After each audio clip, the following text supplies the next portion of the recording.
የኔ ፍቅር በዓል ከነጎዲያ ነው። ዶሮ እንገዛለን። ብር አግኝታል አይደል?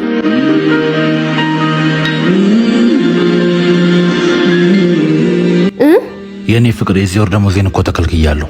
ማክሰኞ ዕለት መኪና ይዤ ወጥቼ ዕቃ ሰብሬ ነበር እና ከቦስ ጋር ጣልተናል። የዚህ ወር ደሞዝን አልሰጠህም ብሎኛል። አውቃለሁ በበዓል ቤታችን ባዶ ሲሆን እንደሚደብርሽ፣ ግን ምንም ማድረግ አልቻልኩም። የተሻለ ህይወት ይኖረናል ብዬ ነበር ያገባሁሽ፣ ግን ያን ማድረግ አልቻልኩም። ቤት መጥቼ እስከምነግርሽ ጨንቆኝ ነበር። በቃ እንለያይ። አሁን ላይ ይሄን ማድረግ ያቃተኝ ወደፊት ልጆች ወልደን እናንተ ማስተዳደር አልችልም። ቆይ ምን ሆነሃል የኔ ፍቅር?